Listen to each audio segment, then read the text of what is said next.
teman-teman pasti ikut di sini punya ini ya, pasti punya ketertarikan gitu ya. Paling tidak mungkin nggak ada acara lain yang bisa isi waktunya diisi dengan itu kan. Jadi dia ikut di sini ya. Itu yang paling ringan ya. Nggak ada acara jadi ikut di sini. Itu paling ringan, itu paling ringan. Tapi yang paling maksimal adalah punya harapan. Kenapa ikut di sini? Nah, ikut di sini ya Bu, ya tidak salah juga ya. Tapi pasti ada hal-hal yang mengecewakan ya. Karena ini adalah buatan-buatan manusia yang sudah ada di bawah akibat-akibat dari kekeliruan atau kesalahan-kesalahan manusia juga gitu. Jadi kalau begitu apa dong yang bisa kita sungguh-sungguh bisa miliki di dalam hati untuk bisa mempunyai hal yang benar gitu ya. Kalau misalnya kita ingin ikut persekutuan, kita ingin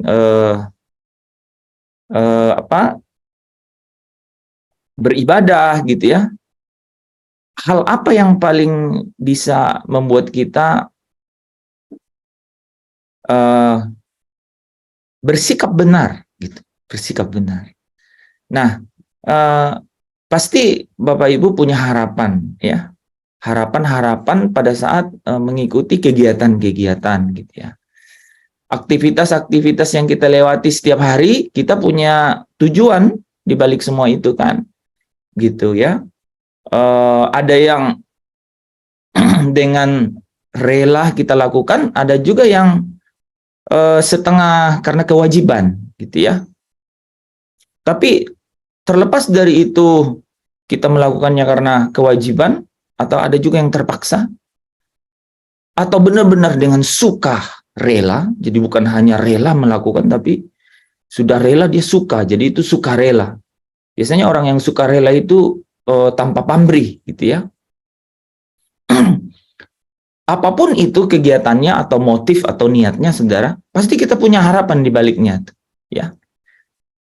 Sebagai contoh ya, kita melakukan hal yang paling kita inginkan gitu ya. Itu walaupun tidak ada apa ya?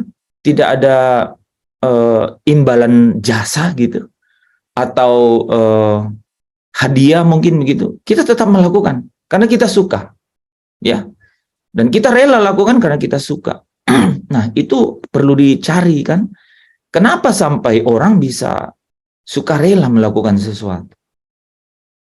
Pasti ada alasannya. Atau kita ambil sisi yang lain gitu. Ya. Jarang tuh orang yang misalnya ya, misalnya ditugaskan untuk satu pekerjaan gitu ya. Biasanya itu karena apa? Biasanya karena memang ada perjanjian gitu kan, ada perjanjian yang dimana di perjanjian itu selalu ada kewajiban ya. Nah, karena ada kewajibannya ada haknya juga gitu ya. Misalnya nih ya, kita pergi kerja ya, kita karena ada kewajiban artinya kita harus menyelesaikan tugas yang diberikan oleh pemberi kerja, sehingga kita harus datang dan kita harus memenuhi apakah waktu, apakah kehadiran gitu ya. Karena seperti ini kita bisa saja melewati lewat daring gitu ya, online, tidak harus datang. Tapi harus memenuhi waktunya kan begitu. Tapi kita lakukan karena apa? Karena kita tahu bahwa ada haknya ya. Ada hak, misalnya ada gaji gitu atau ada insentif gitu ya. Jadi di balik apa yang kita lakukan, kerjakan, atau aktivitas yang ingin kita selesaikan, itu pasti ada harapan. Yang paling menarik yang pertama tadi, saudara. Tidak mengharapkan apa-apa, tapi kok bisa suka rela melakukan. Nah, keadaan-keadaan seperti itu ya, itu pasti lahir dari satu kondisi, situasi. Nah, contohnya apa kira-kira yang kita tuh walaupun tanpa ada iming-iming balas jasa atau ada hadiah, terus kita suka rela melakukan, biasanya apa?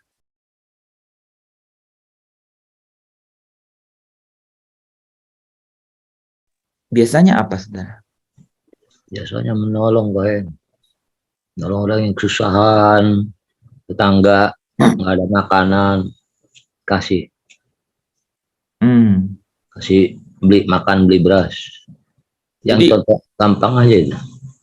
jadi Rela dari hati. iya, jadi Pak Daniel waktu melakukan itu rasanya tidak ada ini ya, melakukannya dengan ini, dengan karena apa? Karena senang gitu. Bukan senang, dari hati nurani saya sendiri. Kasihan. Oh, Hibah. melakukannya karena kasihan ya. Iya, dari hati nurani saya nih, kita bisa makan, cuman nggak tembus ke situ. Hmm. Cuman perasaan saya, orang bisa makan, dia kenapa nggak bisa makan? Saya kasih beras nih, beli beras, beli telur, makan. Buat itu saya lihat kasihan. Ada berapa kali sih? Pak Daniel suka nggak melakukan itu? Suka. Suka. Suka. Jadi melakukannya pasti dengan ini ya, rela gitu ya. Rela. Oh, itu berarti suka rela kan? Iya, suka rela sebenarnya. Rela melakukan. Itu sama suka rela. Bagus karena Pak Daniel langsung menggiring kita ke ini ya, ke sesuatu yang lebih cepat gitu ya. Jadi rupanya ya, tapi sebelum itu ada nggak teman-teman nih, satu dulu ya, ada nggak yang apa kira-kira yang kita mau lakukan tanpa dipaksa atau tanpa ada rasa terpaksa gitu ya, bukan dipaksa tapi tidak ada rasa terpaksa, terus suka melakukannya apa? Ya pasti yang kita senang,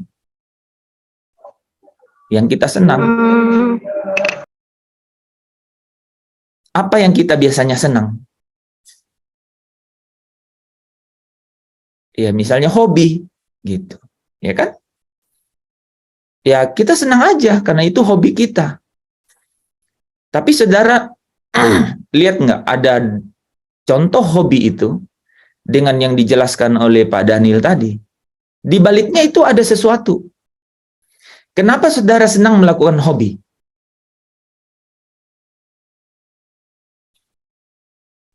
Itu bukannya hobi, namanya bukan hobi, Pak. Oke, jadi ada dua contoh nih ya. Jadi yang pertama itu hobi ini, hobi ya. Hobi. Yang kedua itu yang Pak Daniel tadi sebutkan ya, yaitu melakukan satu aktivitas sosial gitu. Nah, yang pertama nih, yang hobi itu kenapa kita kok mau, suka, apalagi rela melakukan? Kenapa?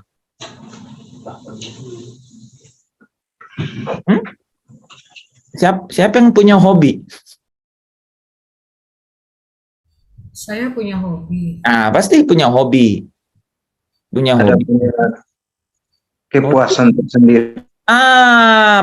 Pak Midal, dapat kan? Jadi kenapa kita memenuhi hobi kita, senang melakukannya karena kita dapat kepuasan. Itu. Kan siapa yang setuju sama Pak Midal? Bisa lambaikan tangannya. Saya, benar, Pak. Kan? Ya. Karena apa? Karena dipuaskan. Ada kepuasan yang kita dapat tuh. Gitu. Ya. Itu jadi kita ada kepuasan yang kita dapat. Ada sesuatu, ya saya tarik ke kesimpulannya. Ada sesuatu yang di dalam kita itu dipuaskan. Saya ulang. Ada sesuatu di dalam kita yang dipuaskan. Pasti kalau hobi, saudara, itu yang dipuaskan itu, kalau misalnya nih ya, hobinya misalnya olahraga. Yang dipuaskan apanya tuh kalau olahraga? Fisiknya ya. Fisik ya, saya hobi berenang. Kalau setelah berenang, saya dipuaskan fisiknya. Seger, fresh gitu rasanya. Ya, rasanya itu kalau setelah berenang itu ya fit, ya, fisiknya fit gitu, ya, fresh gitu ya, seger gitu ya. Nah, kalau yang Pak Daniel tadi sampaikan, Pak Daniel suka, dan bukan hanya suka, rela juga, yaitu melakukan aktivitas sosial. Misalnya tadi ya, membagi makanan kepada orang-orang yang membutuhkan gitu. Nah, Pak Daniel setelah melakukan itu ada nggak yang kenapa Pak Daniel melakukan? Atau apa yang Pak Daniel dapatkan setelah melakukan? Senang saya, Senang ya? Ya, gembira. Bapak puas nggak? Bapak puas nggak? Puas. Apanya yang puas, Pak? Tangannya? Diri saya sendiri, dari hati nurani saya senang, saya gembira. Oke, dia nyebut satu kata ya, hati nurani. Gembira. Kalau kita melakukan hobi gitu ya, yang puas tuh ya, mulai dari fisik kita puas gitu. Bisa juga melangkah ke dalam jiwa kita juga puas gitu. 2 dimensi paling tidak. Ya, tapi di awal itu pasti fisiknya ya merasa gitu ya. Terus merasa senang, jiwanya juga ikut. Nah, tadi ada hal yang kedua. Yang dipuaskan itu Pak Daniel waktu melakukan secara fisik puas nggak melakukannya? Artinya badannya jadi segar nggak melakukan itu? Lebih sehat kayaknya. Badannya Lebih semangat kayaknya. Semangat. Jadi semangat ya, jiwanya yang puas. Iya, lebih fisiknya lebih enak ya, Bang. Ya, menarik ya. Jadi jiwanya puas, hati nuraninya puas, tapi fisiknya bisa ikut puas. Iya, ya? betul. Lain. Lain. Nah, teman-teman, ya. Kalau kita merenungkan keadaan-keadaan itu, ya. Apakah saya dan saudara selalu merasa puas dengan hobi atau dengan hal-hal yang sukarela kita lakukan? Apakah selalu? Ya, tidak selalu ya. Tidak selalu. Contohnya kalau yang Pak Daniel tadi, orang yang Pak Daniel bilang, wah ini kasihan, Pak Daniel kasih. Akhirnya dia tahu rumah Pak Daniel. Akhirnya tiap hari datang ke rumah Pak Daniel. Gimana Pak Daniel tanggapannya? Istilahnya saya bilang aja, mungkin perasaan saya bilang suruh kerja. Cari dong gimana usaha. Ya, akhirnya begitu kan? Akhirnya ya ada cari kerja gitu ya. Artinya apa? Artinya kepuasan yang tadi itu sebenarnya terbatas. Ya. Padahal sebenarnya Pak Daniel ini pingin kan hati nuraninya selalu dipuaskan kan? Nah, kalau hati nurani ingin dipuaskan, harusnya terus saja memberi itu tadi. Ya, jadi ya. Jawabannya gitu kan? Jadi jawabannya itu kita itu jadi apa? Gamang gitu. Wah, gimana ya? Gimana ya gitu. Kenapa? Karena ada keterbatasan. Ya. Ada keterbatasan. Jadi teman-teman ya, di tengah dunia ini kita pasti ketemu dengan segala sesuatu itu secara apa? Secara terbatas dalam waktu atau terbatas dalam keadaan.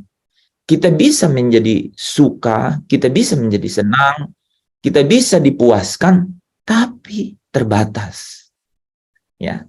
Tapi terbatas. Nah, kepada perempuan di sumur itu, Yesus bilang begini, kau minum air ini, sayang Yesus nggak bilang, memang kau akan, dahagamu akan terurai, gitu ya, akan hilang dahagamu, ya. Tapi Yesus langsung shortcut bilang, kalau kau minum air ini, engkau akan haus lagi. Engkau akan haus lagi. Gitu. Ya kan? Jadi ada keadaan yang memang Kristus ketika datang ke dunia ini, itu menembus batas dimensi keterbatasan itu. Bagi manusia itu tidak mungkin, tapi bagi Allah itu mungkin. Ya. Saudara, Allah itu bekerja ya di dalam keadaan yang tidak mungkin. Saya ulang ya. God works in impossible things. Jadi Allah itu bekerja di dalam keadaan yang kalau tidak mungkin. Kalau itu masih mungkin, Allah akan mendorong saudara untuk melakukannya sendiri. Nah, contoh nih saudara ya. Menurut saudara, pada saat cerita Lazarus ya di Injil Yohanes ya, lebih mudah mana ya ketika Yesus datang di depan gua di mana Lazarus dikuburkan? Apa yang pertama kali Yesus katakan?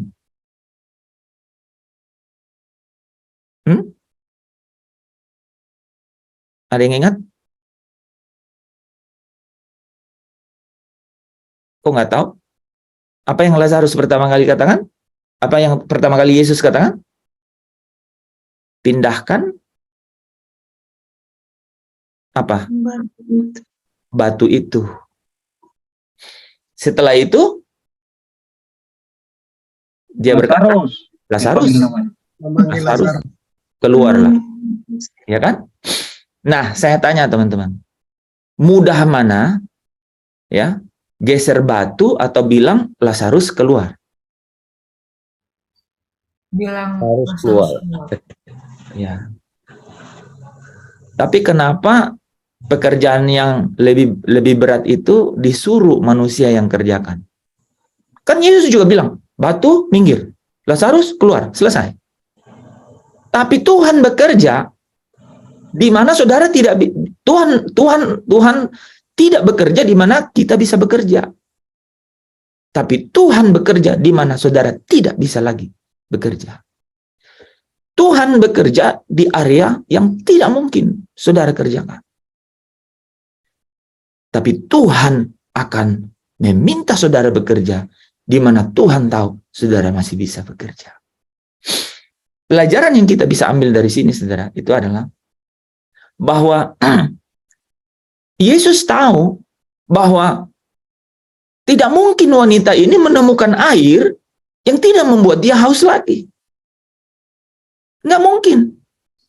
Itu namanya air kehidupan. Ya kan?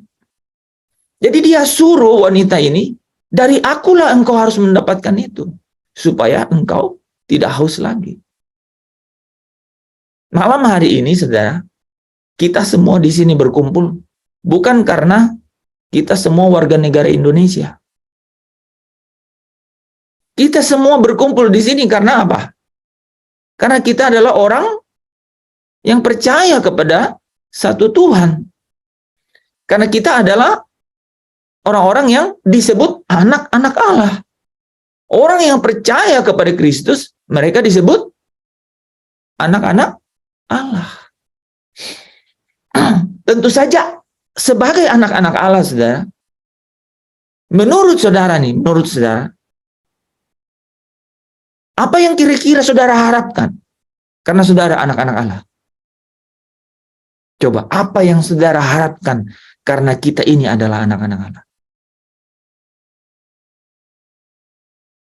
Karena sudah mengenal kebenaran, jadi targetnya masuk rumah Bapa.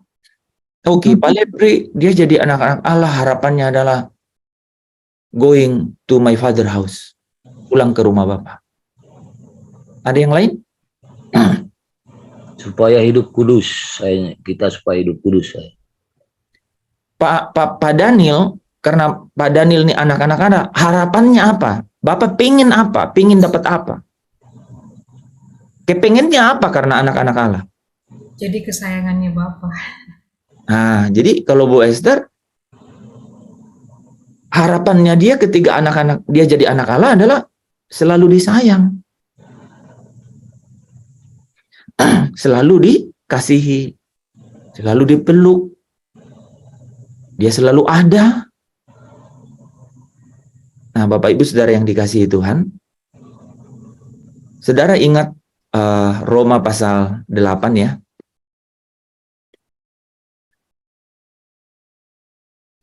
Ada harapannya anak-anak Allah itu.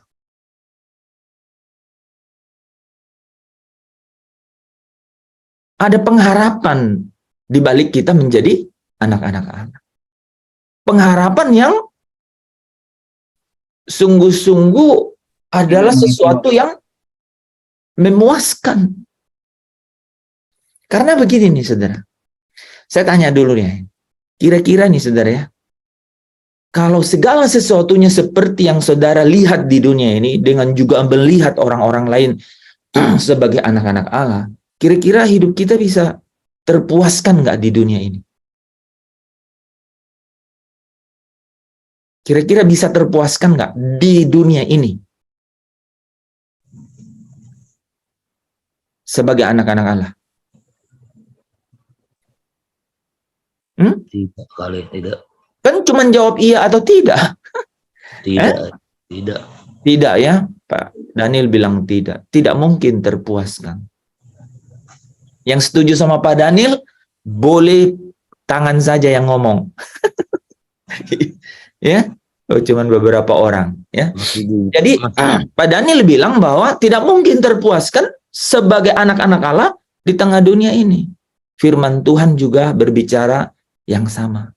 Ya, kalau saudara perhatikan di dalam Roma 8 ayat 17 sampai 19, ya, dikatakan begini. Dan jika kita adalah anak, maka kita juga adalah ahli waris, maksudnya adalah orang-orang yang berhak menerima janji-janji Allah. Pasti yang akan menerimanya bersama-sama dengan Kristus. Ya, yaitu jika kita menderita bersama-sama dengan Dia, supaya kita juga dipermuliakan bersama-sama dengan Dia. Jadi harapannya apa, saudara? Harapannya adalah dipermuliakan bersama-sama dengan Kristus. Jadi ada pengharapan untuk dimuliakan bersama-sama dengan Kristus. Jadi saya ingin mengundang kita malam hari ini, ya, bahwa ketika kita sudah mengatakan, aku mau iring Yesus, aku mau ikut Yesus sampai selama-lamanya. Kalimat berikutnya udah mulai nggak enak. Ya, ayo, Yandri udah senyum-senyum, udah mulai bergetar menyanyinya.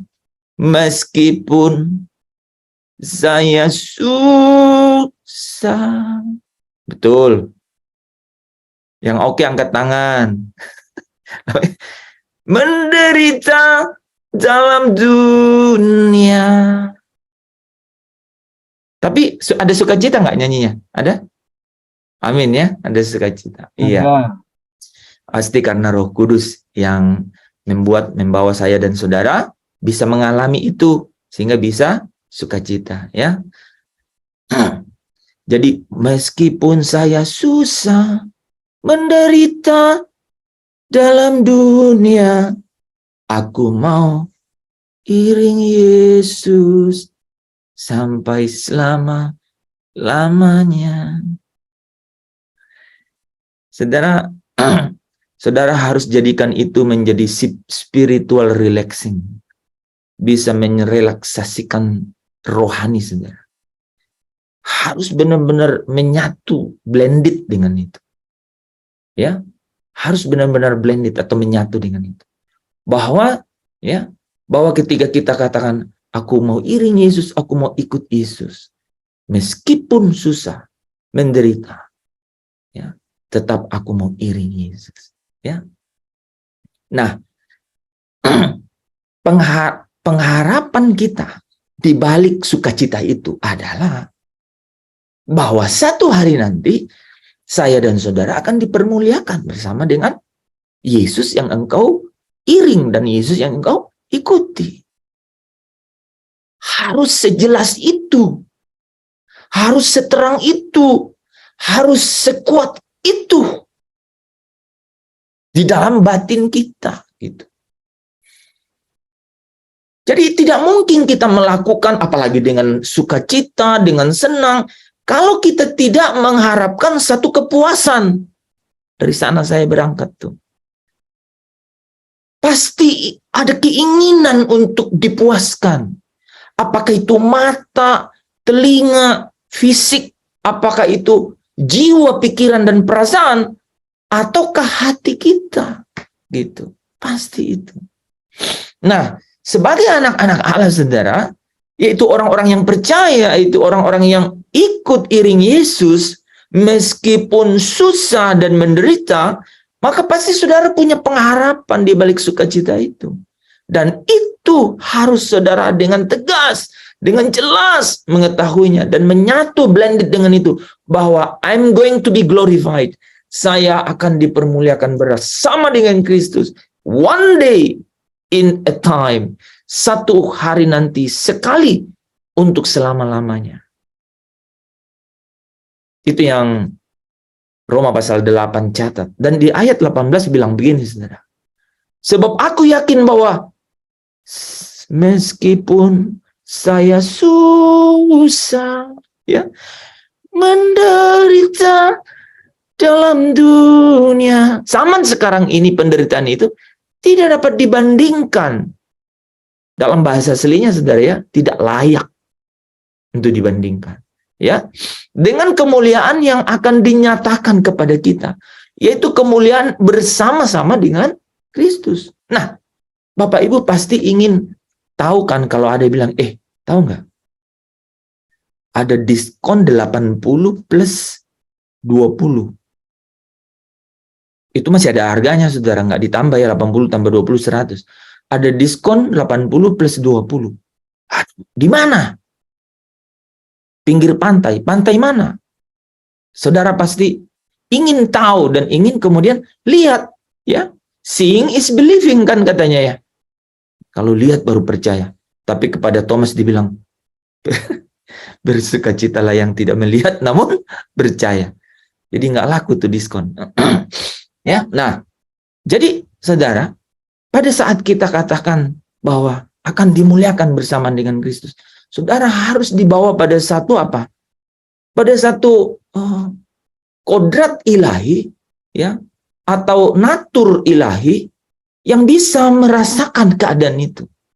Dan itu pasti tidak mungkin dan tidak bisa kalau bukan Roh Allah sendiri yang membawa kita untuk mengalami itu. Dan Roh Allah akan bekerja melalui setiap firman kebenaran. Nah, firman kebenaran itu, saudara, kalau saudara perhatiin di kalimat lanjutnya, ya, dikatakan sebab dengan sangat rindu, ya, seluruh makhluk menantikan saat anak-anak Allah itu dinyatakan. Jadi dengan sangat rindu dengan sangat rindu, ya.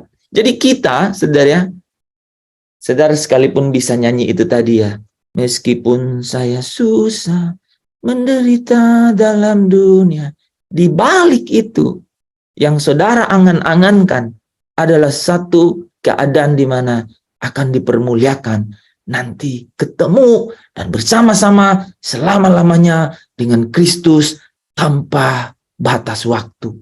Kan gitu. Itu yang menjadi kekuatan kan di balik sukacita, ya, menyanyi lagu itu. Ada sesuatu yang apa? Ada rasa damai, kata Pak Midal, dalam penderitaan itu. Ada ekspresi yang dunia tidak punya.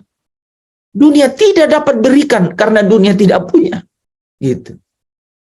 Hal ini, saudara, yang kita benar-benar harus jelas, tegas. Sehingga apa, saudara?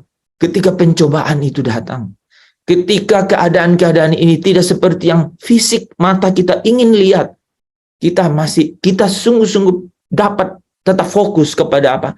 Kepada damai di dalam janji dan rencana Allah. Ya, untuk itulah kenapa Roma 8 ayat 19 sebutkan bahwa dengan sangat rindu, ya, anak-anak Allah itu, ya, dengan sangat rindu, seluruh makhluk merindukan apa? Anak-anak Allah itu dinyatakan. Nah, Bapak Ibu, hari itu akan tiba. Hari itu sungguh-sungguh akan tiba. Dan itu yang saya sebut selalu apa? Hari Tuhan. Injil Matius pasal 24 mencatat ini, ya. Akan ada hari itu dan namanya hari Tuhan. Ada teman-teman yang bisa bantu baca, silakan.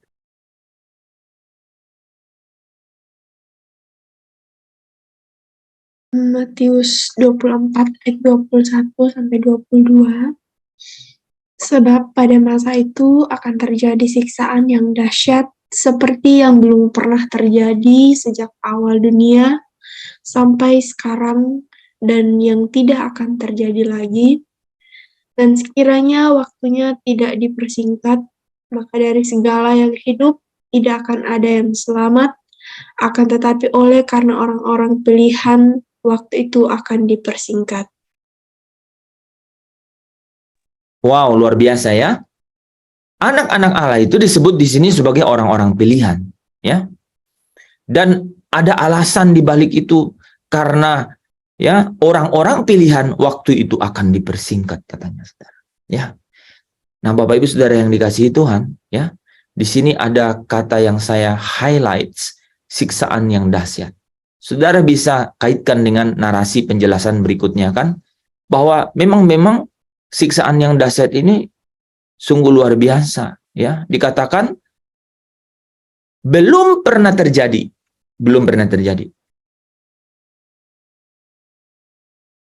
Dan tidak akan terjadi lagi. Jadi kalau saudara lihat ada orang yang menafsirkan gitu ya, bahwa ini sudah terjadi, yang ini terjadi. Saudara dikatakan siksaan yang dahsyat itu belum pernah terjadi dan tidak akan terjadi lagi. Jadi memang akan terjadi satu masa, satu waktu. Nah, ini kita dapat lihat nanti saudara ya. Kita lanjutkan ya. Saudara bisa perhatikan ya kalimat ini ya. Sebab pada masa itu ada masa di mana siksaan yang dahsyat. Nah, kalau saudara perhatikan kalimat di ayat yang ke-29, segera sesudah siksaan pada masa itu. Ya. Ini yang memperhatikan kemarin ini bisa langsung, bisa nyambung langsung sih. Segera sesudah siksaan pada masa itu, matahari akan menjadi gelap dan bulan tidak bercahaya dan bintang-bintang akan berjatuhan dari langit dan kuasa-kuasa langit akan goncang. Bisa lihat nggak di atas? Matahari akan gelap, bulan tidak bercahaya, jadi merah, dan bintang-bintang akan berjatuhan. Ini apa nih? Ada yang ingat? Ini materai ke-6. Materai ke-6 ya. Saudara bisa nyambung di sini. Jadi ini materai ke-6. Siksaan yang dahsyat itu terjadi sebelum materai ke-6. Sesudah siksaan pada masa itu. Ini materai ke-6. Jadi siksaan yang dahsyat itu terjadi sebelum materai ke-6. Nah, sudah bisa bayangkan kan? Karena di materai ke-5 apa penglihatannya? Jiwa-jiwa di bawah mezbah yang terbunuh kan? Nah, ya, dan itu akibat dari materai pertama sampai keempat. Di keempat ada Thanatos dan Hades, ya. Thanatos dan Hades yang diberi kuasa untuk membunuh seperempat dari bumi, ya. Nah, jadi ada siksaan yang dahsyat, betul. Nah, di balik ini saudara kalau perhatikan ya, di sini kita bisa lihat nih, ya, bahwa sebelum materai ke-6 itu terjadi, setelah segera sesudah siksaan masa itu, materai ke-6 terjadi. Lanjut apa saudara? Di ayat 30-31 langsung. Pada waktu itu akan tampak tanda anak manusia di langit, dan semua bangsa di bumi akan meratap, dan mereka akan melihat anak manusia itu datang di atas awan-awan. Hari Tuhan datang, ya, turun dari langit, ya, dan dengan segala kekuasaan dan kemuliaannya.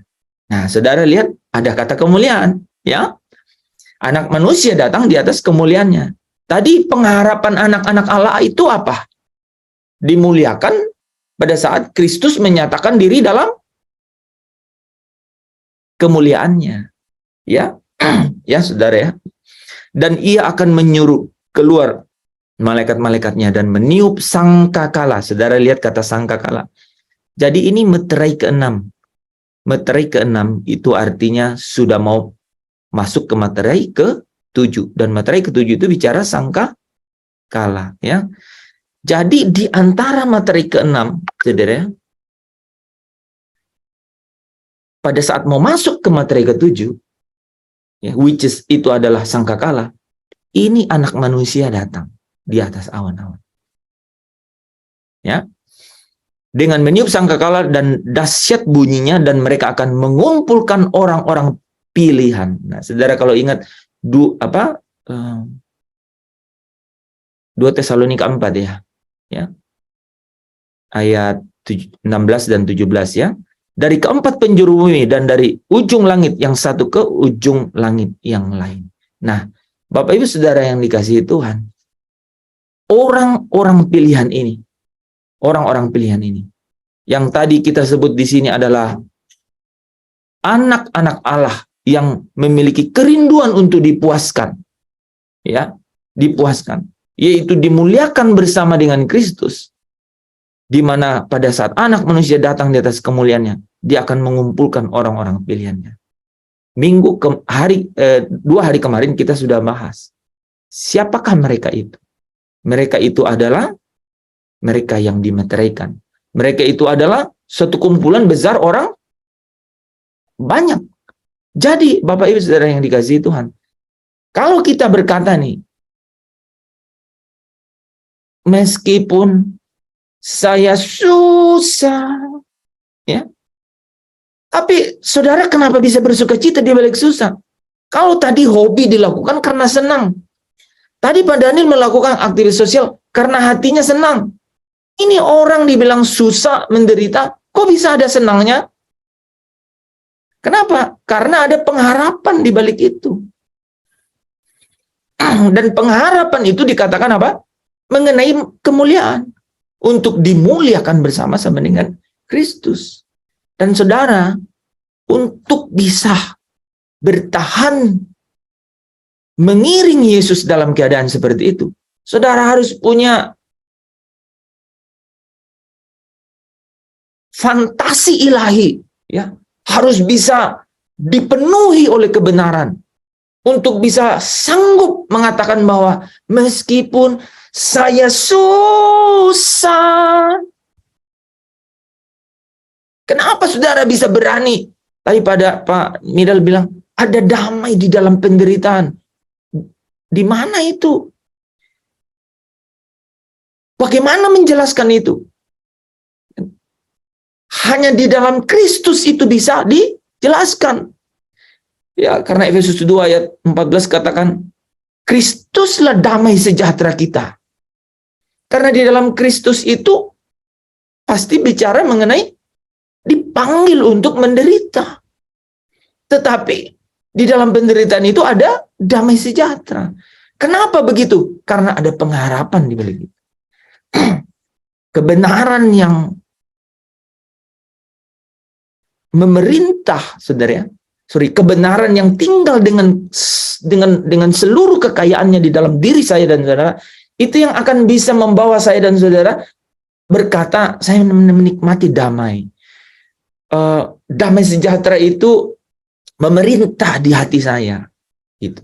Karena apa? Karena kebenaran. Nah, ini yang saya mau bawa buat kita malam hari ini. Bahwa saudara harus memiliki fantasi ilahi mengenai dimuliakan bersama dengan Kristus itu.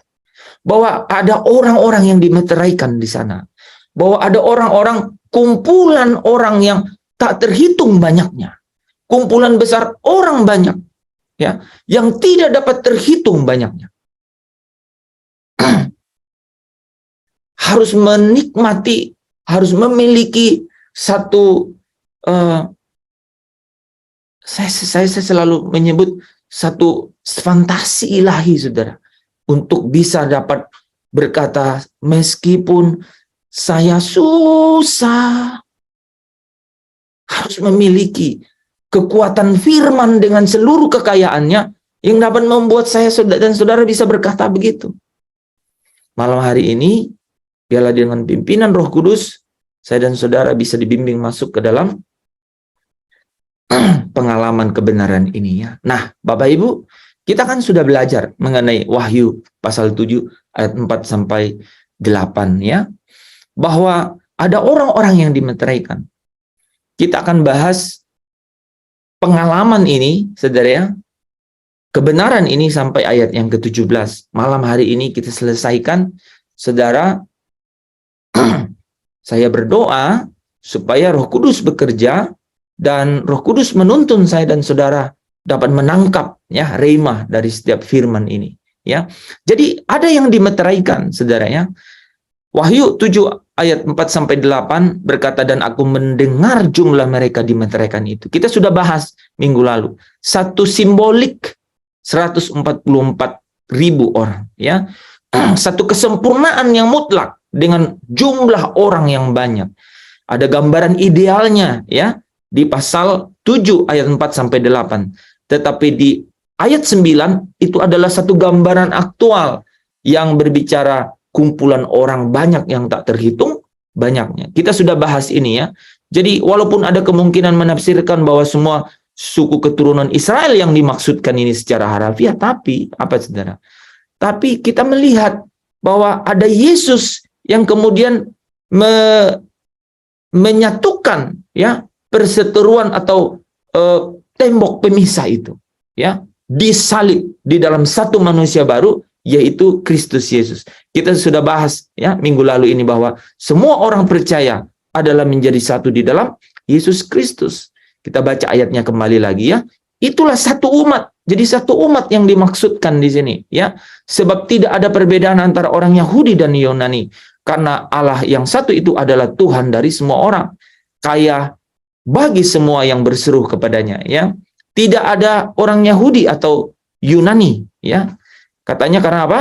Kamu semua adalah satu di dalam Kristus Yesus.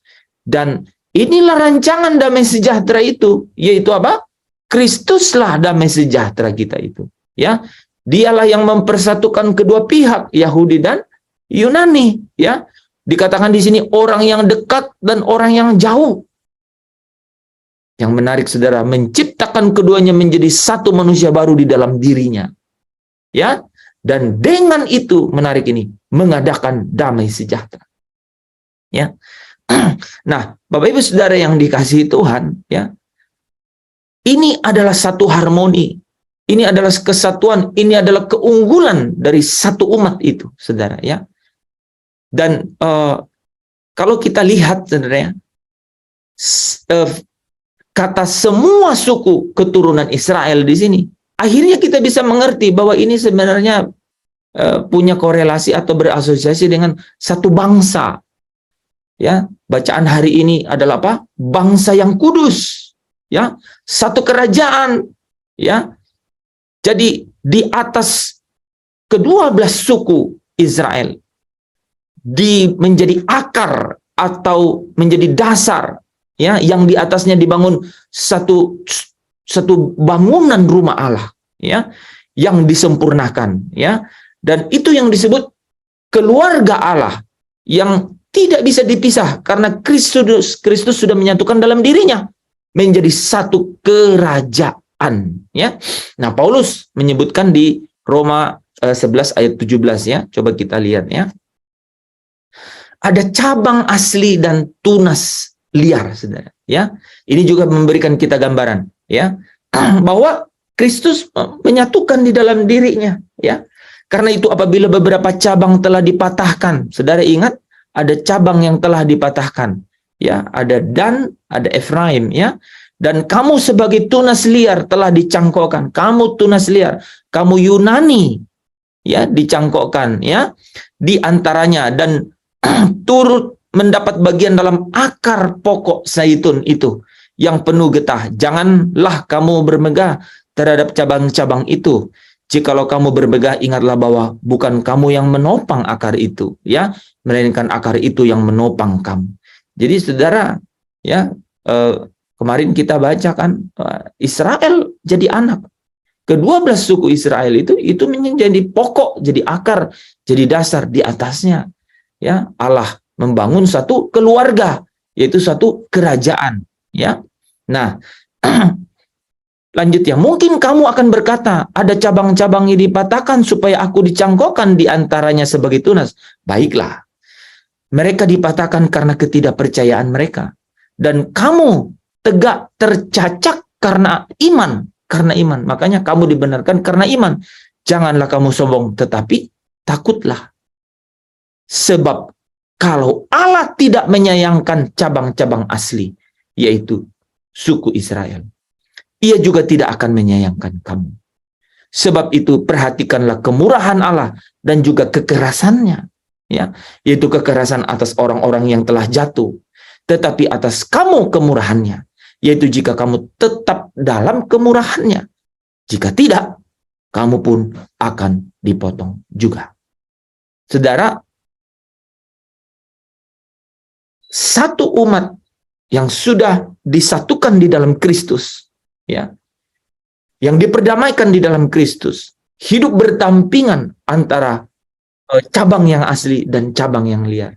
Nah, ini yang menjadi gambaran dari bagaimana Allah membangun kerajaan itu, membangun keluarga Allah itu, ya, yaitu mereka adalah sejumlah orang yang tidak terhitung banyaknya itu. Nah, kita lanjut ya. Mereka ini menjadi satu kawanan katanya dengan satu gembala. Kalau saudara perhatikan yang kita bahas tadi ini, di Yohanes 10 ayat 16 dikatakan, ada lagi padaku domba-domba lain yang bukan dari kandang ini. Domba-domba itu harus kutuntun juga, dan mereka akan mendengarkan suaraku, dan mereka akan menjadi satu kawanan dengan satu gembala. Selesai penjelasan kita mengenai bahwa sungguh ya, ada satu kumpulan orang banyak yang tak terhitung banyaknya. Ya, mereka adalah anak-anak Allah. Mereka adalah umat-umat pilihan. Mereka itu adalah dibangun dari pokok zaitun akar, yaitu ke-12 suku Israel sebagai apa? Sebagai sebagai cabang yang asli. Dan kemudian orang-orang Yunani, orang-orang yang karena pemberitaan Injil ke seluruh dunia, mereka juga masuk dalam hitungan tersebut, ya. Oke, di situ saudara bisa jelas ya. Nah, kita lanjut ya saudara. Jadi susunan daftar ini adalah gambaran gerejanya, jemaatnya, yang adalah Israel baru. Jadi yang penting di sini adalah dua hal. Pertama adalah bahwa ke-12 suku Israel itu adalah kumpulan orang besar yang menjadi dasar atau akar untuk membangun keluarga Allah atau kerajaannya Allah. Tetapi dengan amanat agung, ya, sejumlah besar orang dari seluruh dunia telah beriman kepada Kristus, ya. Bersama dengan orang-orang kudus perjanjian lama, mereka akan membentuk jumlah penuh dari hamba-hamba Allah, ya. Jadi ada satu kumpulan orang besar, satu kumpulan besar orang banyak yang tak terhitung banyaknya. Kalau kita kembali ini saudara ke materai yang ke-6, ya, pada ayat yang ke-17 Wahyu 6 dikatakan, siapa yang dapat bertahan? Mereka adalah orang yang dimeteraikan dengan meterai Allah, ya. Jadi adalah satu simbolik ideal di pasal 7 di ayat 4, ya, diwakili dengan 144.000 orang. Tapi secara realitas di ayat 9 berkata kumpulan besar orang banyak yang tidak terhitung banyaknya, ya. Nah, Bapak Ibu, pengharapan kita sebagai anak-anak Allah untuk dipuaskan, kita masuk ke ayat yang ke-10 ya. Mereka berdiri di hadapan tahta Allah dan tahta anak domba. Kemudian daripada itu aku melihat sesungguhnya satu kumpulan besar orang banyak yang tidak terhitung banyaknya dari segala bangsa, suku dan kaum dan bahasa berdiri di hadapan tahta dan di hadapan anak domba, memakai jubah putih dan memegang daun palem di tangan mereka. Ada satu imajinasi saudara yang saudara dapat, ya, bahwa satu hari nanti orang-orang ini berdiri di hadapan tahta, ya. Pengharapan ketika saudara berkata, meskipun saya susah menderita dalam dunia, satu hari nanti berdiri di hadapan tahta dan di hadapan anak domba, ya. Kemudian memperkenalkan satu situasi baru di surga. Kata kemudian di sini tiba-tiba memperkenalkan satu situasi baru di surga. Ada sejumlah orang yang tak terhitung banyaknya dari setiap bangsa, suku dan kaum dan bahasa. Dan ini melukiskan keluarga Allah, jemaat gereja secara universal.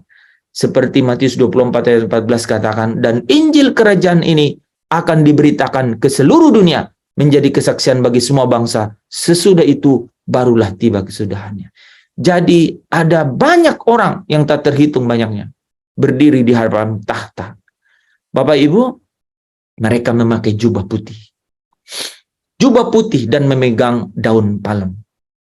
Saudara ingin memperluas wawasan, memperluas jangkauan kekuatan, ya, kekuatan ilahi saudara, supaya saudara mampu untuk hidup dan mampu berkata, sekalipun aku susah hidup menderita, aku akan ikut iring terus Tuhan. Nah, saudara bisa perhatikan, ya, dikatakan dia memakai jubah putih. Ada satu referensi, saudara, ya, mengenai jubah putih, yaitu orang-orang kudus yang hidup di Sardis, satu kelompok yang hanya, ya, yang hanya beberapa, dikatakan beberapa orang, ya, di Sardis. Mari kita perhatikan bagian ini.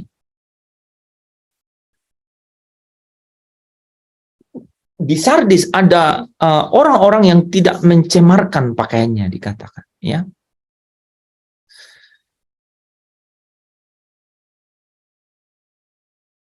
Di Wahyu pasal 3, ya, ayat pertama sampai 5, ya. Mungkin coba kita baca dulu ini, ya.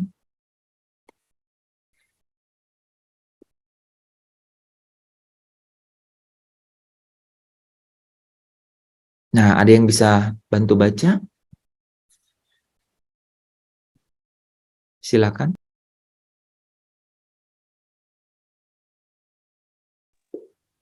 Wahyu 3 ayat 1-5 kepada jemaat di Sardis. Dan tuliskanlah kepada malaikat jemaat di Sardis, inilah firman Dia yang memiliki ketujuh roh Allah dan ketujuh bintang itu. Aku tahu segala pekerjaanmu, engkau dikatakan hidup, padahal engkau mati. Bangunlah dan katakanlah apa yang dan kuatkanlah apa yang masih tinggal, yang sudah hampir mati, sebab tidak satu pun dari pekerjaanmu aku dapati sempurna di hadapan Allahku. Karena itu ingatlah bagaimana engkau telah menerima dan mendengarnya, turutilah itu dan bertobatlah, karena jikalau engkau tidak berjaga-jaga, aku akan datang seperti pencuri dan engkau tidak tahu pada waktu manakah aku tiba-tiba datang kepadamu. Tetapi di Sardis ada beberapa orang yang tidak mencemarkan pakaiannya. Mereka akan berjalan dengan aku dalam pakaian putih, karena mereka adalah layak untuk itu. Barang siapa menang, ia akan dikenakan pakaian putih yang demikian. Aku tidak akan menghapus namanya dari kitab kehidupan, melainkan aku akan mengaku namanya di hadapan Bapakku dan di hadapan para malaikatnya. Amin. Amin, amin. Nah, saudara, sering sudah kita bahas, ya. Jadi sebenarnya saudara bisa membawa, ya, ingatan saudara untuk melihat ini, ya, bahwa satu hari nanti, ya, dikatakan barang siapa menang, ya, barang siapa menang, barang siapa yang bertahan sampai akhir, gitu, ya, ia akan dikenakan pakaian putih yang demikian. Jadi ada pakaian putih yang demikian. Yang mana itu yang demikian? Yang tadi di atas, ya, dikatakan beberapa orang. Jadi beberapa orang, kita mulai dari bawah, ya, yang tidak mencemarkan pakaiannya. Mereka akan berjalan dengan aku dalam pakaian putih. Jadi yang menang dipakaikan pakaian putih yang demikian. Yang mana? Beberapa orang ini. Apa yang beberapa orang ini lakukan? Oh, tidak mencemarkan pakaiannya. Nah, jadi ada pakaian yang cemar, kan? Berarti, nah, mari kita lihat pakaian yang cemar seperti apa. Saudara bisa lihat di atas. Aku tahu segala pekerjaanmu. Jadi dikatakan engkau dikatakan hidup padahal engkau mati. Wah, perlu dibahas tuh. Apanya yang hidup dan apanya yang mati. Kemudian dikatakan begini, sebab tidak satu pun dari pekerjaanmu aku dapati sempurna. Jadi saudara, kalau menang itu maksudnya apa? Sempurna. Oke. Jadi saudara dapat pengertian dari situ ya. Barang siapa menang itu artinya apa? Sempurna. Itu ya. Barang siapa menang itu akan dipakaikan pakaian putih demikian, dan yang pakai pakaian putih yang demikian itu adalah beberapa orang yang berjalan bersama dia yang tidak mencemarkan pakaiannya, dan itu adalah orang-orang yang pekerjaannya sempurna ya. Nah, mari kita bahas itu ya teman-teman.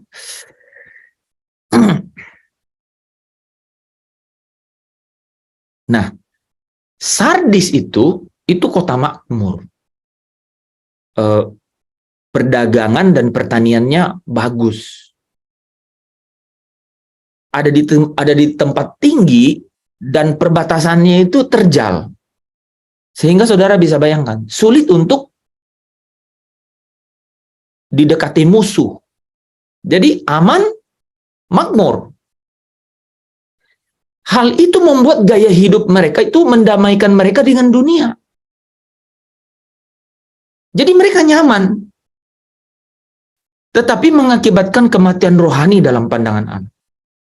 Ini yang dikatakan engkau dikatakan hidup. Mereka memang makmur, mereka aman karena sulit untuk dikati oleh musuh karena keadaan geografisnya. Ya. Tetapi mati secara rohani. Dan bahkan dari ketujuh jemaat dikatakan jemaat Sardis ini paling lemah semangat rohaninya, gitu. Maka dikatakan di sini itu bangunlah, kuatkanlah apa yang masih tinggal, yang sudah hampir mati, katanya. Ya. Nah, dikatakan tidak satu pun dari pekerjaanmu aku dapati sempurna. Saudara, Tuhan Yesus berkata bahwa Dia sepenuhnya mengetahui pekerjaan mereka. Ya, tetapi tidak dapat memperhitungkan pekerjaan yang mereka lakukan, ya, karena segala pekerjaan itu tidak didapati sempurna di mata Allah, ya. Kemakmuran finansial membuat jemaat Sardis tidak berkembang secara rohani. Penampilan lahiriah bisa menipu sesama orang percaya yang melihat secara dangkal. Jadi kelihatan makmur dibilang diberkati, dibilang dekat sama Tuhan. Nah, bisa begitu tuh saudara. Jadi kamu kelihatan hidup, tetapi sesungguhnya mati. Tidak ada pekerjaanmu yang kudapati sempurna, ya. Tetapi ingat saudara, Tuhan itu menguji hati dan batin, ya, dan menemukan hilangnya iman yang menggetarkan sehingga menyebabkan kematian rohani di jemaat di Sardis. Keadaan hidup, ya, di dunia sekarang ini, ya, itu bisa juga membawa kita dalam keadaan seperti itu. Nyaman atau mati dalam gaya hidup, ya, yang serupa dengan dunia, tapi jauh di dalam hati dan batin kita, di hadapan Allah, dikatakan mati. Karena tidak satu pun pekerjaanmu kudapati sempurna. Ya, Tuhan Yesus menilai aktivitas jemaat di Sardis ini, ya saudara, sama seperti Allah menimbang Belzazar, ya, dengan neraca. Saudara ingat cerita ini ya di Daniel pasal 5 kan? Ya, Raja Belzazar melihat ada tangan Allah menulis, ya,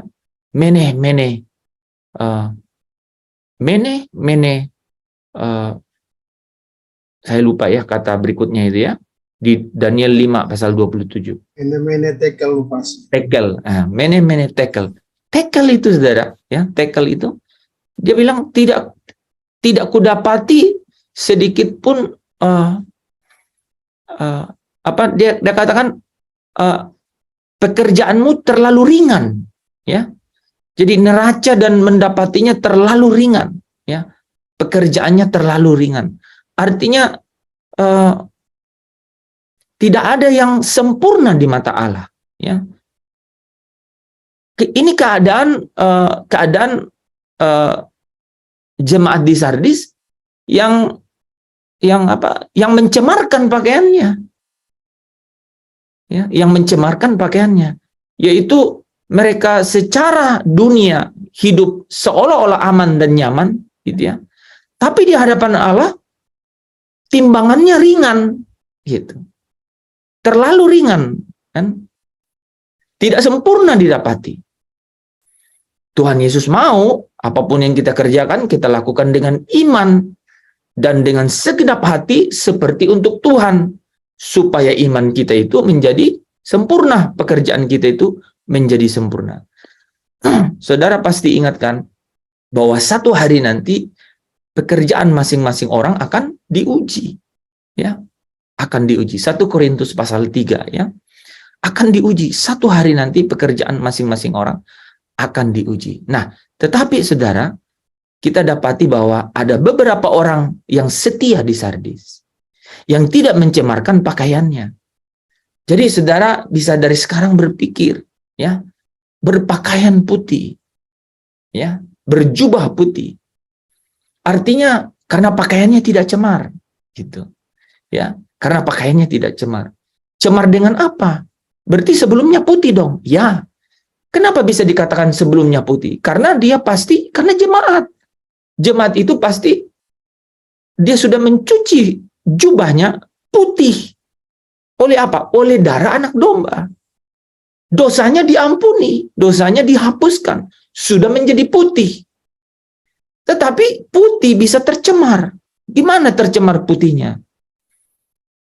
Engkau seirama dengan dunia. Ya, nyaman dan makmur, aman dan makmur, ya, aman dan nyaman dengan dunia. Engkau hidup, aku tahu pekerjaanmu. Engkau hidup, tetapi dikatakan padahal engkau mati. Karena apa? Karena Tuhan menyelidiki jauh ke dalam batin dan hati. Di mana apa? Mereka tidak melakukan dengan sepenuh hati. Mereka melakukan setengah hati. Mereka datang beribadah kepada Tuhan setengah hati, tidak sepenuh hati. Bagaimana caranya kita tahu mereka itu tidak sepenuh hati atau setengah hati? Karena mereka membangun penyembahan berhala di Sardis. Sehingga dikatakan mereka mencemarkan pakaiannya. Ya. Tetapi, nah saudara, dalam refleksi kehidupan kita, dari tadi saya sudah membawa saudara berjalan di antara pemahaman-pemahaman anak-anak Allah adalah orang-orang pilihan, adalah orang-orang yang akan dimeteraikan, adalah orang-orang sekumpulan orang banyak yang tak terhitung banyaknya. Mereka itu siapa? Mereka itu berpakaian putih. Nanti saudara kita akan bahas di ayatnya yang ke-13. Yohanes bertanya, siapa orang-orang yang berpakaian putih itu? Dasarnya berpakaian putih. Makanya penting juga ya saudara, ya, benar-benar penting untuk, makanya ya saudara, kalau kemudian ditanya, apakah iman itu menyelamatkan? Ya, atau perbuatan yang menyelamatkan? Ya, kan kita pernah bahas itu di Yakobus, ya, dan di beberapa ayat yang lain dalam Alkitab. Saudara kalau masuk dalam, ya, mempelajari bagaimana keadaan sekumpulan orang banyak yang tak terhitung banyaknya berdiri di hadapan tahta berpakaian putih, di sini saudara bisa menalar, bisa mendapatkan rema bagaimana, ya, melihat iman dan perbuatan itu, ya saudara, ya. Nah, tetapi di Sardis ada beberapa orang yang tidak yang setia, yang tidak mencemarkan pakaiannya. Pakaian melambangkan perilaku rohani, saudara, dan kehidupan moral, ya. Ada yang bisa baca Yudas 1 ayat 23.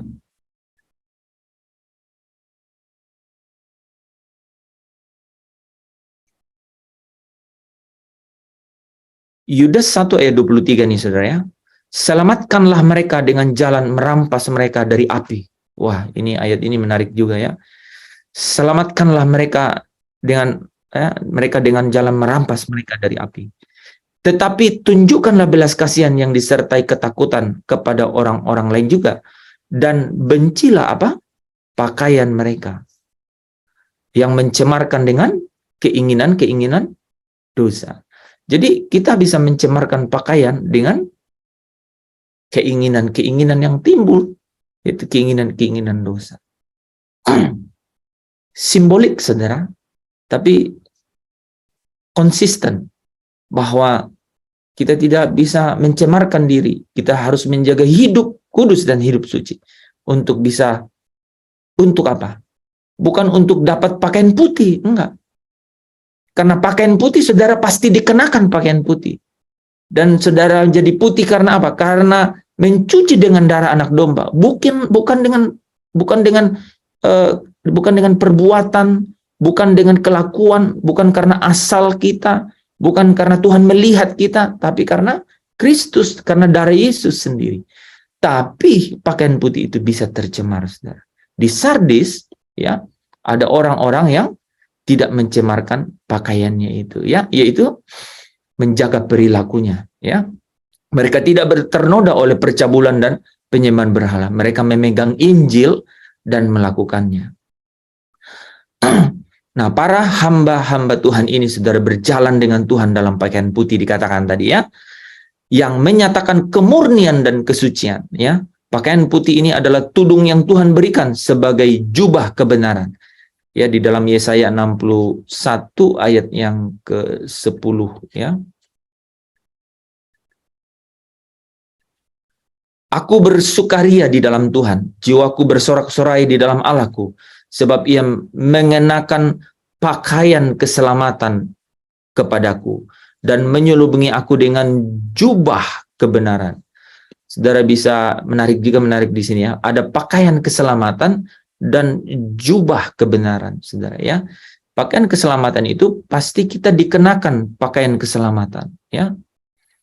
Nah, kalau saudara setia, saudara tidak mencemarkan diri dengan dosa, maka saudara bisa diselubungi dengan jubah kebenaran, ya.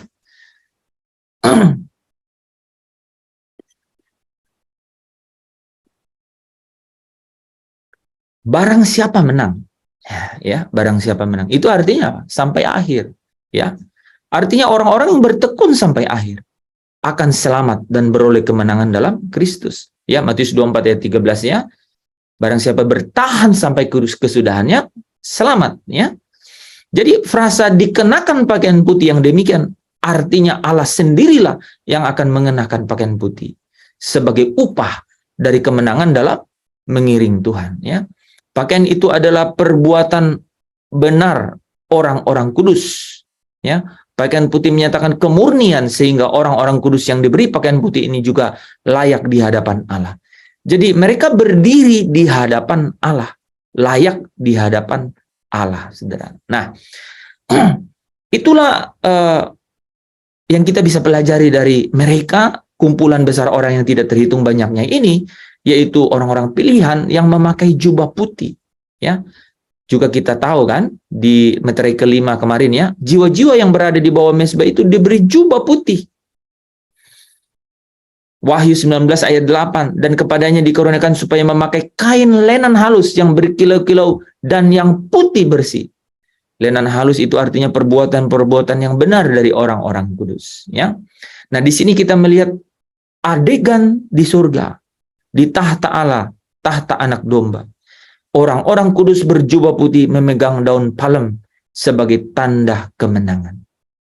Jadi ada kemenangan di dalam setiap pertandingan iman itu. Orang yang menjaga pakaiannya tidak tercemar, ya.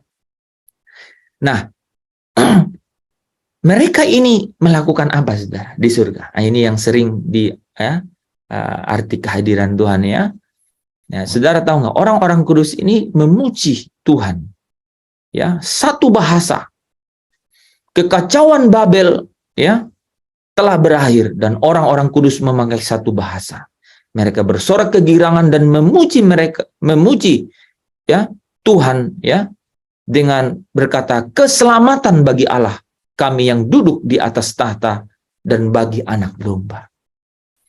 Jadi mereka yang berkumpul di situ di tahta Allah bukan lagi hanya malaikat-malaikat, bukan lagi tua-tua dan keempat makhluk itu, tetapi sekumpulan orang banyak yang tak terhitung banyaknya. Tapi ingat, mereka berpakaian putih. Nah, itu yang saya mau cerita ya kepada saudara malam hari ini ya. Sepertinya kita tidak bisa ya. Jadi orang-orang yang telah ditebus berdiri di hadapan tahta Anak Domba ya, mereka memuji Tuhan, mereka memuji Anak Domba ya. Nah, saudara, ketika Yohanes melihat itu ya,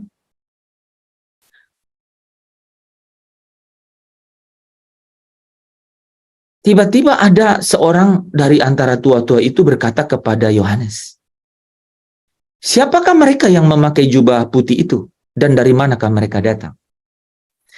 Melihat pertanyaan ini, saudara ingat kan? Ya, pernah saya cerita mengenai gulungan kitab ya. Wahyu di pasalnya yang kelima ayat keempat dan kelima sebenarnya ya.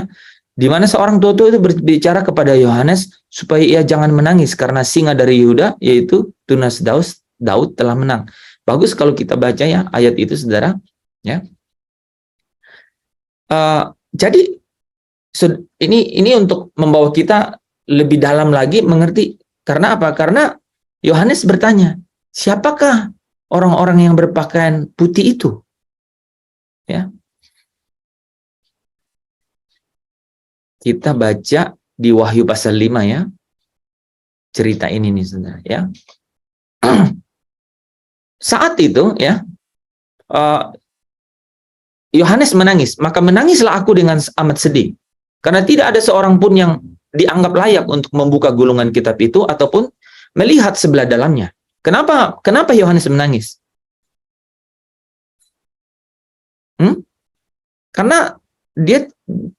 Karena tidak ada seorang pun yang bisa membuka itu. Ya.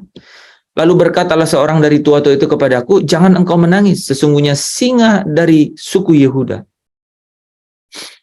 Ini bacaan singa dari suku Yehuda, ya, yaitu tunas Daud, ya, telah menang sehingga ia dapat membuka gulungan kitab itu dan membuka ketujuh materainya. Nah, saudara tahu kan isi dari gulungan kitab itu kan? Isi gulungan kitab itu apa? Yang terkait dengan orang-orang pilihan?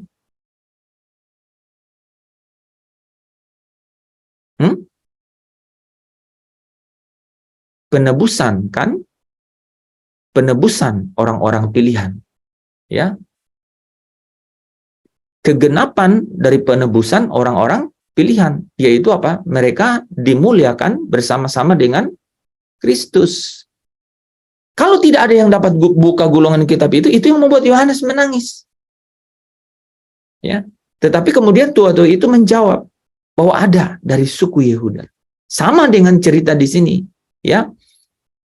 Tua-tua itu bertanya siapa mereka yang memakai jubah putih itu. Tapi saudara bisa lihat, ya, Yohanes menjawab, Tuanku, Tuhan mengetahuinya. Lalu tua-tua itu berkata kepada Yohanes, mereka ini adalah orang-orang yang keluar dari kesusahan besar. Dan mereka telah mencuci jubah mereka dan membuatnya putih di dalam darah anak domba. Nah, mari kita pelajari ya. Di ayat ini untuk kedua kalinya seorang tua-tua itu ya mendekati Yohanes dan bertanya dari mana ya mereka yang berjubah putih ini dan siapakah mereka ya.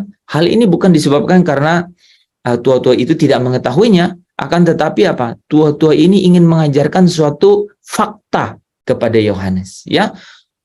Bahwa tadi ada anak domba loh yang tadi kamu menangis nggak bisa buka gulungan kitab. Artinya apa? Artinya kesudahan dari penebusan umat-umat pilihan itu tidak akan terjadi. Gitu. Nah sekarang, ya lihatlah fakta ini. Kamu bertanya sekarang, siapakah orang-orang itu? Yang sekumpulan orang yang banyak yang tak terhitung banyaknya. Nah fakta ini dibuka oleh tua itu kepada dia. Ya. Bahwa ya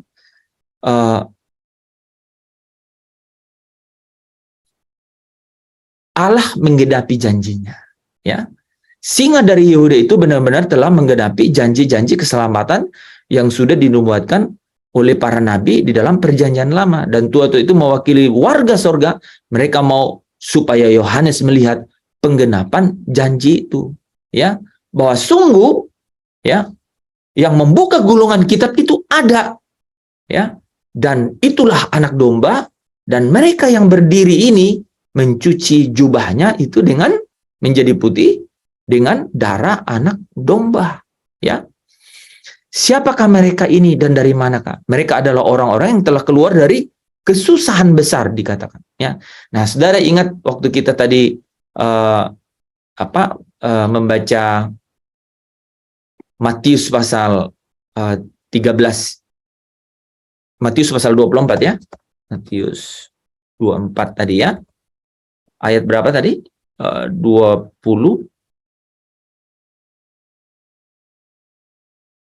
21 sampai 22 ya. Yang keluar dari sana. Yang keluar dari kesusahan besar ya. Nah, pada masa itu akan terjadi siksaan yang dahsyat. Ya. Akan terjadi siksaan yang dahsyat. Ini paralel ini saudara dengan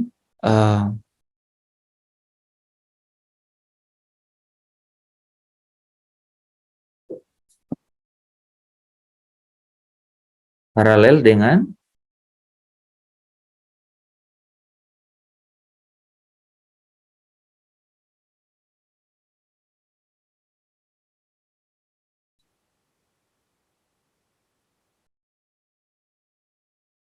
dengan kesusahan besar.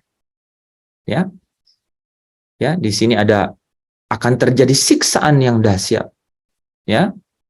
Nah, saudara kalau perhatikan tadi kita kan lanjut di ayat 29 ya sampai 31 ya. Sorry. Ya, dikatakan sesudah siksaan pada masa itu. Ya, ini materi ke-6 kan. Maka tampaklah tanda anak manusia. Di sini ada siksaan yang dahsyat. Kemudian ada kesusahan besar. Jadi ada penglihatan mengenai ada sekumpulan orang di tahta Allah. Berkumpul berjubah putih.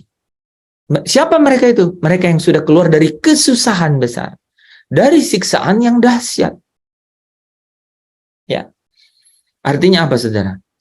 Setiap orang pilihan itu, ya, yang belum mati sampai Yesus datang kembali, itu akan melewati setiap materai itu sampai materai yang ke-6.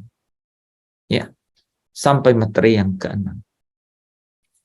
Baru terjadi pengangkatan, ya. Nah, ini merupakan pernyataan yang bersifat universal, ya. Artinya ya, saudara, ini juga mengacu kepada semua ya orang kudus di sepanjang zaman yang mengalami siksaan ya, yang dimusuhi secara baik itu disiksa secara fisik maupun dimusuhi. Alkitab mencatat bahwa umat Allah di segala tempat di sepanjang zaman telah sedang dan akan menghadapi aniaya, bahaya dan kesukaran sampai pada akhir zaman, ya. Nah, orang-orang kudus ini dikatakan telah mencuci jubahnya dan membuatnya putih dalam darah anak domba. Ya. Allah memerintah, saudara, ini bacaan saudara hari ini ya, Keluaran 19. Ya, Keluaran 19. Jadi orang-orang kudus ini dikatakan telah mencuci jubah mereka dan telah membuatnya putih di dalam darah anak domba. Nah, saudara kan baca hari ini. Nah, ini dalam konteks akhir zaman nih. Orang-orang ini dikatakan apa? Mereka berdiri kan, dikatakan tadi di ayat yang ke-9 ya, mereka berdiri di depan tahta Allah. Mereka berdiri di depan tahta Allah. Nah, di dalam Keluaran 19 ayat 10 dan 14, itu dikatakan bahwa apa, saudara? Nah, kita baca dulu lah ya. Ada yang ingat?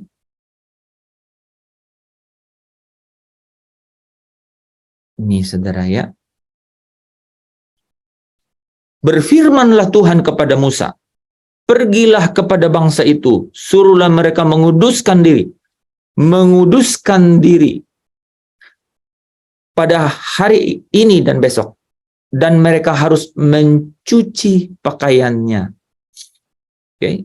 Di ayat yang ke-14, lalu turunlah Musa dari gunung mendapatkan bangsa itu, disuruhnyalah bangsa itu menguduskan diri dan mereka pun mencuci pakaiannya. Di depan tahta Allah, ya, ini. Jadi ini sudah, teman-teman tahu nggak kenapa mereka disuruh mencuci pakaiannya dan menguduskan diri? Karena Allah akan turun dalam Allah akan turun bertemu dengan mereka. Nah, persis sama dengan ini, saudara. Sekumpulan orang yang tidak terhitung banyaknya ini, saudara ya, itu akan berdiri di hadapan tahta Allah dan di hadapan tahta Anak Domba. Nah, kita bisa bayangkan kan? Allah turun, mereka disuruh cuci pakaian, menguduskan diri. Di depan tahta Allah, orang-orang ini harus mencuci pakaiannya, ya. Nah, tetapi di sini Yohanes berbicara bukan secara Israel, ya, jasmani, tapi Israel rohani, ya. Jadi Yohanes berbicara mengenai orang-orang yang kudus yang di surga ini harus layak berdiri di depan tahta Allah, yaitu dengan cara mencuci jubah mereka, ya, dan membuatnya putih dalam darah Anak Domba. Nah, perhatikan saudara ya kata-kata ini ya. Dikatakan di sini mereka mencuci jubah mereka dan membuatnya putih. Kalau di Wahyu 6 ayat 11 dikatakan mereka diberikan jubah putih, ya. Tapi di ayat 14 dalam Wahyu pasal 7 ini dikatakan mereka mencuci jubah mereka. Nah, saudara, ketika orang berdosa, mengaku dosa, Allah mengampuni dengan cara menyucikan, ya kan? Dan itu caranya adalah menyucikannya dengan darah Anak Domba, ya. Itu artinya mereka tidak mungkin menjadikan pakaian mereka putih, murni atau kudus kecuali melalui darah Kristus. Hanya ada satu jalan, ya. Dan dengan demikian itu akan menghapus dosa mereka, ya. Ibrani 9 ayat 20 dikatakan tanpa penumpahan darah tidak ada pengampunan dosa, ya. Saudara bisa lihat logikanya itu, ya. Nah, mereka semua ini, saudara ya, inilah yang menjadi puncak rancangan damai sejahtera Allah itu. Ini yang jadi puncak, ya, saudara. Hubungan orang-orang kudus dengan Allah di Eden itu kembali terjalin, saudara. Ya, kembali terjalin. Ya, hal penting di sini itu dikatakan apa?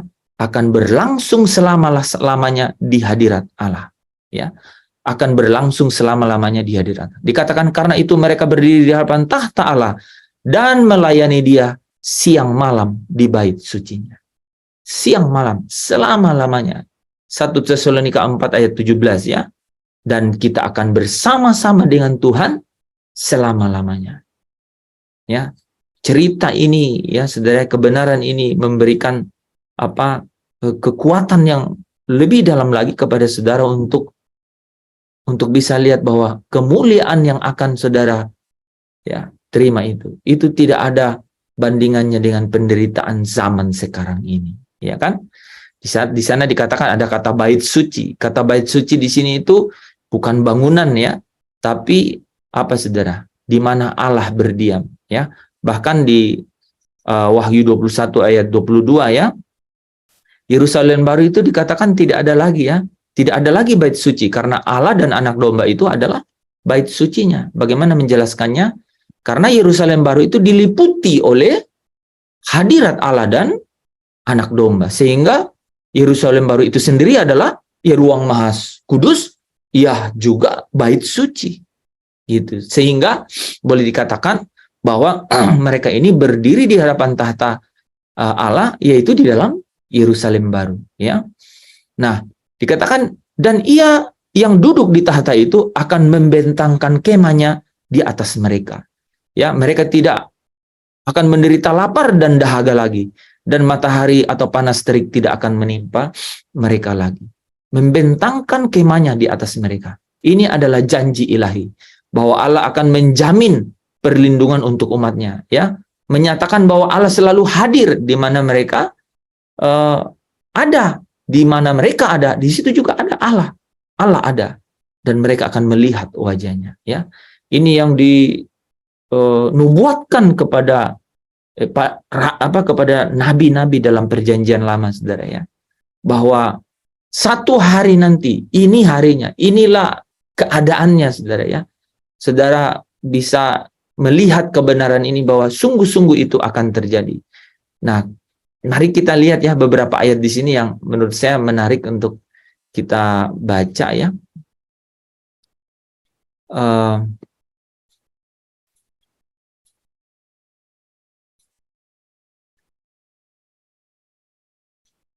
Nah, ini saudara, ya.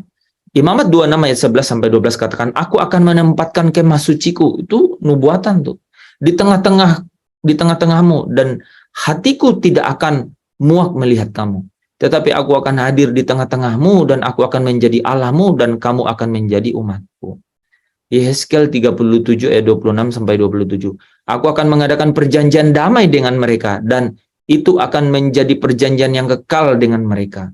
Aku akan memberkati mereka dan membuat mereka banyak dan memberikan tempat kudusku di tengah-tengah mereka untuk selama-lamanya, ya. Kemah suci di tengah-tengah umatnya. Tempat kediamanku pun akan ada pada mereka, dan aku akan menjadi Allah mereka, dan mereka akan menjadi umatku. Ini berkali-kali, ya, kata-kata ini muncul. Jadi ada satu misi surga sungguh-sungguh, ya, kepada umat manusia, ya. Jadi ada rancangan, dan itu adalah rancangan damai sejahteranya Allah kepada umat manusia, ya. Nah, kita lanjut, ya. Ini adalah bahasa perjanjian itu, saudara, ya. Allah berjanji dan Allah akan menggenapinya itu melalui satu nubuatan ini, ya. Nah, dikatakan sebab anak domba, ya, yang ada di tengah-tengah mereka itu akan mengembalakan mereka dan akan menuntun mereka ke mata air kehidupan.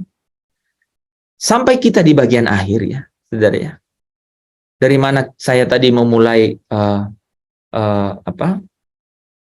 diskusi kita malam hari ini, ya, bahwa orang ingin dipuaskan dan Allah tahu bagaimana memuaskan umatnya itu, ya. Ada anak domba di tengah-tengah tahta dan akan mengembalakan mereka untuk menuntun mereka ke mata air yang tenang, ya. Tuhan Yesus adalah gembala agung, dia adalah gembala yang baik, kan. Dia akan menuntun ke padang rumput hijau dan menuntun kepada air yang tenang. Tetapi di bagian ini kita bisa melihat bahwa dia akan menuntun domba-dombanya ke mata air kehidupan, ya. Gambaran ini mengingatkan kita pada wanita Samaria, ya, yang bertanya kepada Yesus, ya. Dan Yesus katakan, minumlah air ini, engkau tidak akan haus lagi. Bahkan dia bilang apa, saudara? Bahkan air yang kau minum ini akan bertahan sampai kepada hidup yang kekal. Bahkan dikatakan ini, bahkan air ini akan menjadi mata air yang akan terus memancar sampai kepada hidup yang kekal. Di sini saudara bisa lihat juga, ya, bahwa anak domba itu akan mengembalakan mereka dan menuntun mereka ke mata air kehidupan, ya. Mata air itu melambangkan apa, saudara? Kehidupan yang kekal, ya. Bahkan di akhir kitab Wahyu Tuhan Yesus menyebut dirinya sebagai akulah Alfa dan Omega, yang awal dan yang akhir. Lalu ia menawari semua yang haus untuk minum dari mata air kehidupan dengan cuma-cuma, ya. Inilah hidup yang kekal itu. Nah, terakhir, saudara, dan Allah akan menghapus segala air mata dari mata mereka. Di sini kita melihat Allah yang dekat. Ya, tadi Bu Esther bilang, harapan saya dikasihi Allah, disayang Allah. Allah menghapus segala air mata mereka. Ya, ini kelembutan Allah yang tidak terbatas, yang bisa menghapus setiap tetes air mata yang disebabkan oleh penderitaan, kesesakan, kesengsaraan, bahkan kematian. Tidak akan ada maut lagi. Ya, bahkan di dalam perjanjian lama Yohanes mengutip beberapa, ya, Allah memberitahu umatnya bahwa ia akan menelan maut untuk selama-lamanya. dan menghapus air mata dari mata mereka. Ya, di dalam Yerusalem baru Allah berjanji untuk tinggal bersama-sama dengan mereka, di tengah-tengah mereka. Nah, inilah kebahagiaan kekal itu, saudara. Ya, inilah lukisan kebahagiaan kekal itu. Ya, Allah membungkuk seperti orang tua yang menghapus air mata dari wajah anak-anaknya. Inilah lukisan sukacita. Kalau tadi Pak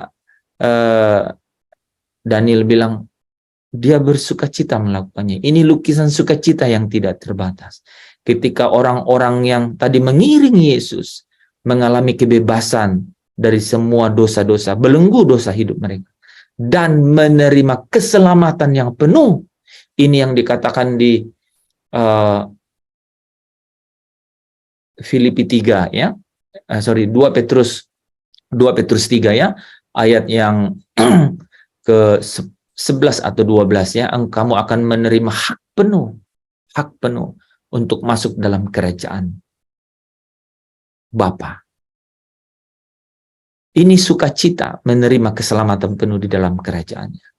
Hal ini juga melukiskan pengertian yang paling sempurna dari hidup selama-lamanya di hadirat Allah.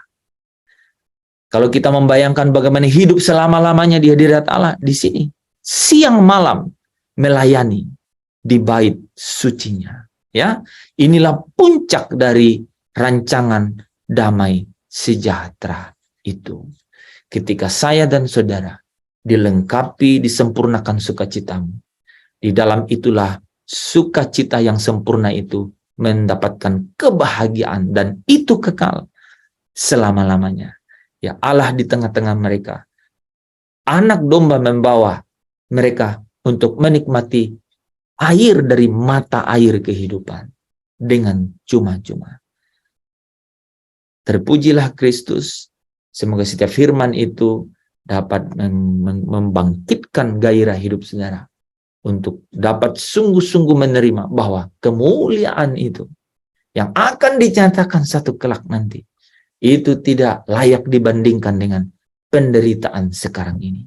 Maka kalau saudara bernyanyi, meskipun saya susah menderita dalam dunia, iring Yesus sampai selama-lamanya, karena ada kebenaran, ya, karena ada rema yang saudara terima dari setiap kebenaran itu, bahwa tidak dapat dibandingkan dengan kemuliaan satu hari nanti itu. Terpujilah Kristus. Amin. Mari kita tutup dalam doa. Bapa di dalam kerajaan surga, kami mengucap syukur malam hari ini untuk setiap firman yang Engkau boleh nyatakan kepada kami, setiap kami yang hadir di dalam Zoom Fellowship ini. Bapa, bekerjalah di dalam setiap kami Tuhan, supaya setiap kebenaran yang kami terima malam hari ini, itu diam dengan segala kekayaannya. Supaya sungguh-sungguh damai sejahtera itu boleh memerintah di hati kami. Kami percaya bahwa kerajaan-Mu lah dan kebenarannya yang kami cari. Karena kami tahu ada upah yang besar. Ada janji yang luar biasa. Wow, di balik semua itu. Terima kasih Bapa.